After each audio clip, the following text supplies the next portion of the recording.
শিক্ষার্থী বন্ধুরা আসসালামু আলাইকুম। আজকে আমরা ডেট নিয়ে কাজ করব। ডেট নিয়ে এর আগেও আমরা কাজ করেছি, তবে ডেটের আমরা মেথড নিয়ে আজকে কাজ করব। তো সবার আগে এগুলি আমরা ডিলিট করে দিই। এটা এটা রাখি, এটা কেটে দেই। বাটন আমাদের লাগবে না। তো আমরা দেখেছিলাম যে এইখানে আমরা ডেট লিখে দিলেই ডেট চলে আসে, ডেট। তো এখানে আমরা রিফ্রেশ দিয়ে দেখি, সরি,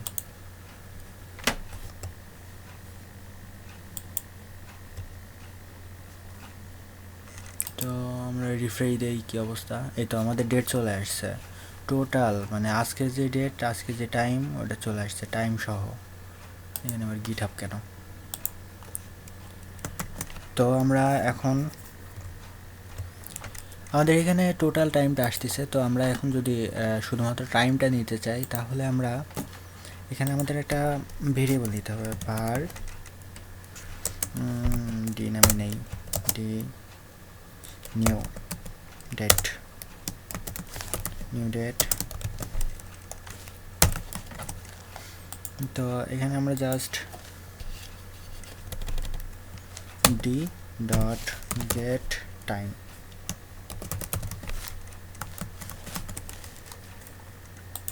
আমাদের কি আসে দেখি। আমাদের জাস্ট টাইমটা আল্লাহ কি অবস্থা আসছে, টোটাল সেকেন্ড চলে আসছে। আজকে সারাদিনে যা সেকেন্ড, সেই সেকেন্ড বা সেটা চলে আসছে। আচ্ছা, আমরা এখানে গেট ফুল ইয়ার ইউজ করি। If you double L E R, oh sorry, ওয়াইটা বড় হাতের হবে, ওয়াই ই আর এয়ার। তাহলে এখানে কি আসে দেখি। এটা 2021 সাল চলে আসছে। তাহলে আমরা এখানে যদি মান্থ ইউজ করি,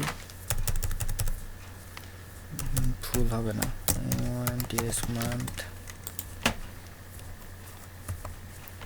জিরো মান্থ। জিরো বলতে মান্থ তো আমাদের হচ্ছে, আমাদের জাভা স্ক্রিপ্টে সব কিছু জিরো থেকে শুরু হয়, এই জন্যই প্রবলেম।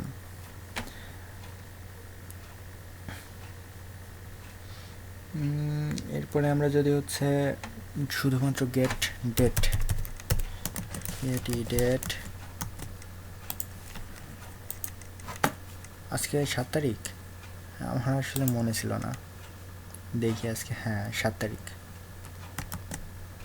ও সরি। তো এইখানে যখন আমরা আওয়ার্স ইউজ করব, আওয়ার্স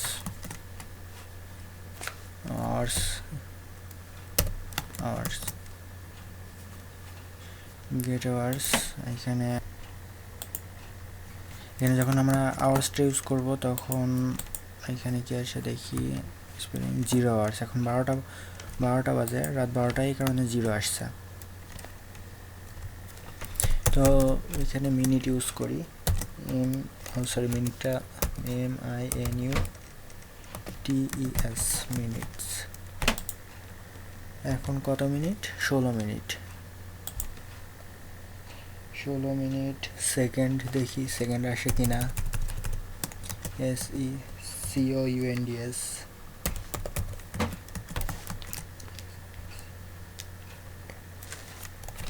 ও এখানে ইউটা হবে না মনে হয়, SECONDS, হ্যাঁ এবার ঠিক আছে। 26 সেকেন্ড। সেকেন্ডে দেখি আবার রিফ্রেশ দেই, 31 সেকেন্ড হয়ে গেছে। দেখছেন, যতবার রিফ্রেশ দিব, F5 সেকেন্ড উঠতেই আছে, আপডেট হইতেই আছে। আচ্ছা, তো এখানে যদি আমরা একইভাবে মিলি সেকেন্ড বা ডে ইউজ করতে চাই, গেট ডে বা ফুল ইয়ার, মান্থ, যেটা ইউজ করি না কেন চলে আসবে। তো এটাই আজকের মতো, ভালো মতো প্র্যাকটিস করবেন। ধন্যবাদ সবাইকে।